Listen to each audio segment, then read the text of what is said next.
So Minky and I watched Joker 2, Folie, Deux. I fucking loved it. It was a great movie. Like, a lot of people are shitting all over this movie. And I get it. I totally understand why your average comic book fan, person, DC fan, Marvel fan, going to see this movie, like, you're not prepared for what is about to happen to you, and you are like, I don't understand, I hate it. And I think that's what happened, and the movie's done terrible as a result of that. It's weird because it's not made for the people that are going to see it. I think it's made for people that are kind of sick of the superhero genre and, like, you know, kind of like are fatalistic, and also huge film buffs and like musical theater. Like I fit in that cross section somehow. I thought it was great.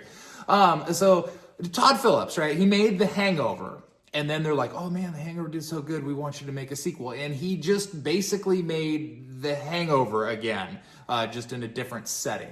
And I think he got a lot of shit for that. And I think people are like, "Oh, you just made the same movie again." So coming into this Joker, which was never really supposed to have a sequel, so that's kind of weird, but it made a fucking ton of money, and it was great, and it was funny because it was also not really made for comic book fans. It just happened to work. Like, the people that went and saw it liked it for a different reason than why it was made, but it sort of worked. And then, yeah, that didn't happen this time. But so he basically was like, well, I'm not going to make the mistake of The Hangover 2 and make the same movie again. I'm going to make an entirely different movie. And he made this, and it's incredible. So I'm going to break it down. There's going to be a lot of spoilers. I'm going to spoil the whole thing. I'm going to spoil the ending, which you probably at this point you know about the ending already, hopefully. But that's like the big thing. So if you don't want me to spoil the ending, get the fuck out now. Like, seriously, get out now. I'm going to spoil it. Joaquin Phoenix is not the Joker.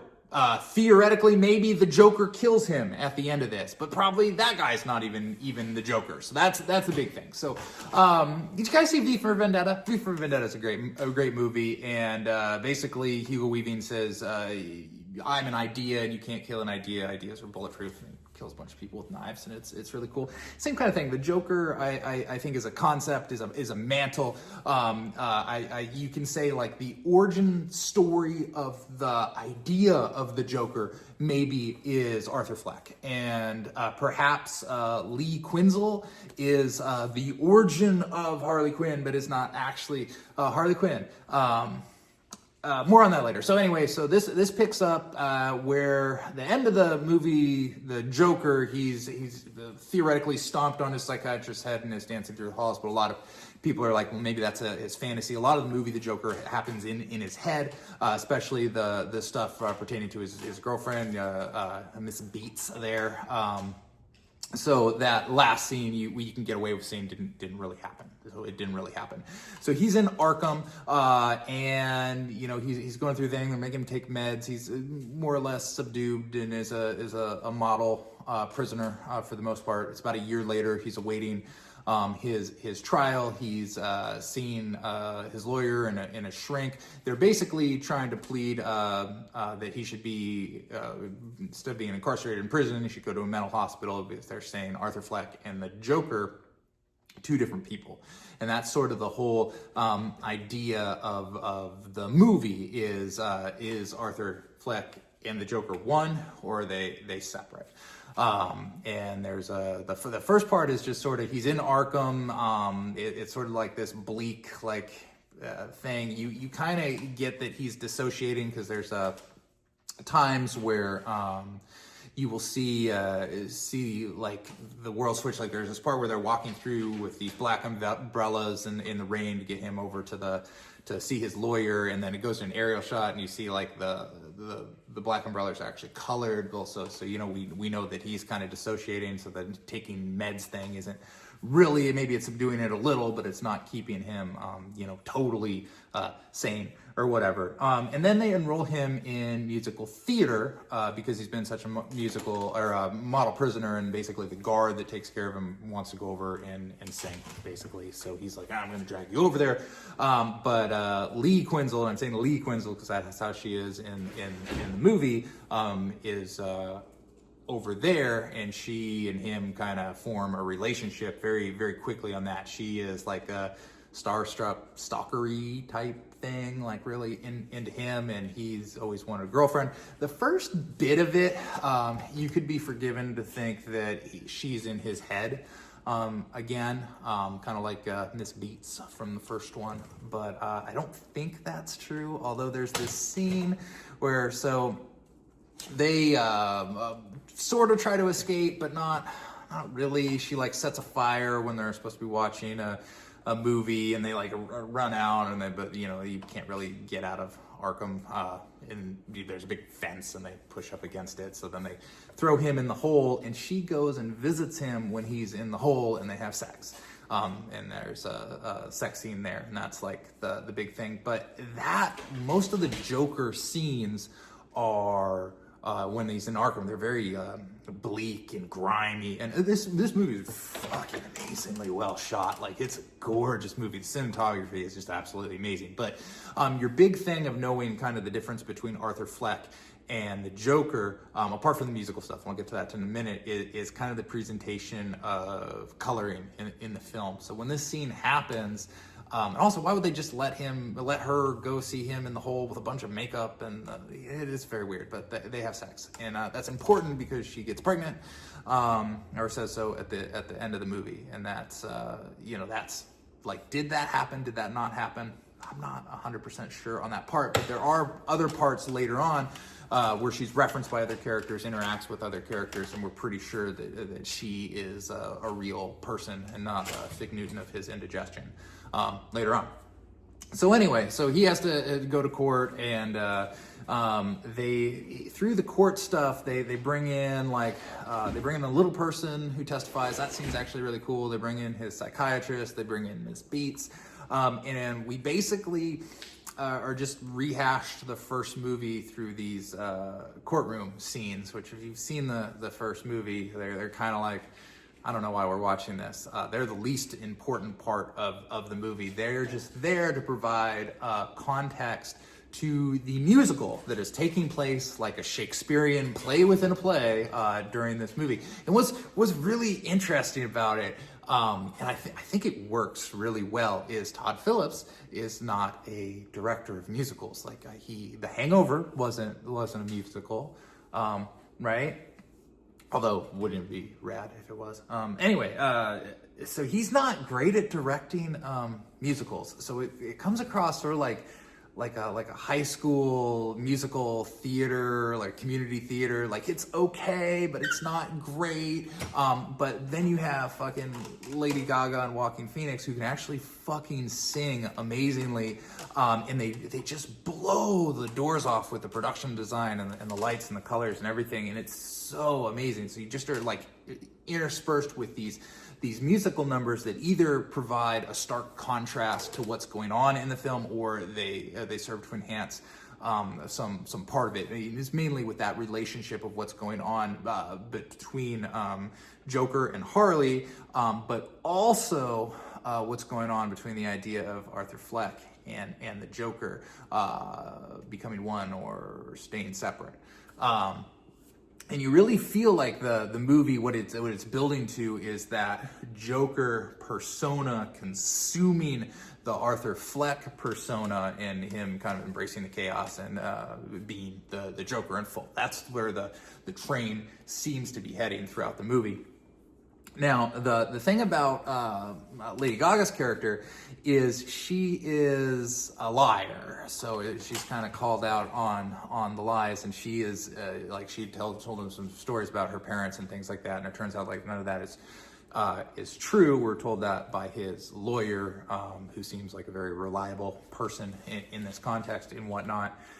So, you know, it's an interesting like thing that is going on, and it's kind of the part of the unraveling of the Joker is him learning that the Quinzel is not being truthful to him, and then he actually ends up firing his lawyer, and he kind of embraces the Joker to start doing the courtroom stuff, and and everything. And there's a really good scene in that with, I don't know the little person actor's name from the first one, but where he's interviewing that guy, and there's a cool scene. And Harvey Dent rests his case, and the Joker's like, the defense rests, and it's like it's a pretty cool thing. But then what ends up happening is that thread of the Harley, not being truthful, kind of starts this unraveling that culminates with the Joker. So he goes kind of full Joker in the courtroom, but then he gets back to the prisons, and the guards basically beat and rape the shit out of him. And it breaks him. It totally breaks him. The whole Arthur Fleck, kind of being abused both physically and sexually and whatnot. And then that happening to the Joker, what ends up happening is the Fleck actually consumes kind of the Joker personality. And he goes back to court, and he's about to do the Joker shtick, and he actually pleads remorse for what happened in the first movie. And he kind of, and Harley has kind of walks out on him out of the court because he's flecked it up, right? So the Joker persona basically like dies, and then there's a car bombing, and Two-Face gets Two-Faced, and they get him out, and he gets back to the area with the staircase, and Lee Quinzel is there, and I believe that's where she tells him that she's pregnant. That might have been before, I'm not sure, but she again rejects him, and he's taken back to prison. And what happens there is he is informed that he has a visitor, and when he goes out to meet the visitor, another inmate comes up and is like, hey, you want to hear a joke? And he's like, well, yeah, if you can make it quick. And he's like, oh, I can make it quick. And he basically is like, what happens when a psychopath meets a failed clown? And he's like, oh, and he's like, the clown gets what he deserves, and he fucking stabs him to death. And then he leans against the wall and he carves a big smile on his face, which I think is a nod to Heath Ledger's Joker and not an origin for Heath Joker's Ledger. And I think that's important because if you look at timelines, it doesn't make any fucking sense that inmate age-wise would be Heath Ledger's Joker later. But I think the idea of it, I think the whole idea is that the Joker is like this idea, this mantle and things like that, and the eventual Joker that torments Batman. If you thought about like this court cases would have been in the news and these things get killed, like I think Heath Ledger's Joker just borrows from that, and then I think this is also true to like the Batman comics and whatnot. Anytime we've been told stuff about Joker's backstory by Joker, we know we're being told by the most unreliable narrator there is. So I think the film is kind of true to that in a way, which is kind of cool. And then also in the whole, Batman, sits on the fucking Mobius chair and he's like, oh, who killed my parents? All right, who's the Joker? And the chair's like, there were 3 Jokers. That whole thing. So the idea of that is also in comics as well. And I think this works out well. Again, the musical part of it is like this weird distraction, makes it surrealistic, and it's just, it's cool. It's beautifully shot. I really liked it. Kind of breaking down the big things. I don't think the Joker at the end that kills Joaquin Phoenix is the real Joker, and I also don't think he's the Heath Ledger Joker. If anyone's the Joker, it's fucking Todd Phillips, because this is the biggest joke on all the fans that you could possibly see is this fucking movie. I think that Lee Quinzel exists. She's not a figment of his imagination, but I do not think she's actually Harley Quinn. My working theory is maybe she is pregnant from Arthur Fleck, and that child eventually becomes Harley Quinn. That could be a thing. So maybe we saw the origin of another Joker and another Harley Quinn contained within this movie. I really liked it. I think it's a great film. I feel like I hit the intersection of where you have to be to really appreciate this movie, but I also get like fanboys and whatnot of Marvel and DC and what they're going to expect. This wasn't it, and I get that, and I understand why you might not like it, but I'd say give it a year, watch it again, just as a movie. kind of separate it from your mind as being related to, Batman and fucking the Joker and all that shit. And you might be like, wow, this is good. Because fucking Joaquin Phoenix, man, he does not phone this performance in. Like, this is great. This is like, I think even better than he was in the first one. And he was phenomenal in the first one. So absolutely amazing. And then Lady Gaga is, I think, a great actress. I always kind of forget how good she is at acting because she's so phenomenal at singing, and she gets to do both in this. So that's good. And the supporting cast is great, and it's the best well shot thing, prettiest thing to look at that I've seen in quite some time. The musical numbers, like I said, you're not going to be like, oh, I picked up this ditty, and I'm going to be like, they enhance it, but in a weird way. Like, it's cool that they're there. Like I said, they're kind of, sometimes they're like just a stark contrast. Like, it's almost like how he's disassociating from something into this musical numbers, or other times it's like he learns a lesson, or he does it through there. So it's an interesting narrative choice to put in these musical numbers. But I'm really glad they did. I think it was a fucking amazing movie, great movie. I'm probably gonna watch it again. I watched it last night for the first time. I'll watch it again tonight. After I watched the Penguin show, which is okay. I'll say that much for it. So anyway, yeah, Joker 2, Folie 2, I liked it a lot, so fucking give it a chance. And, if you watch it and you don't like it, maybe you just didn't get it.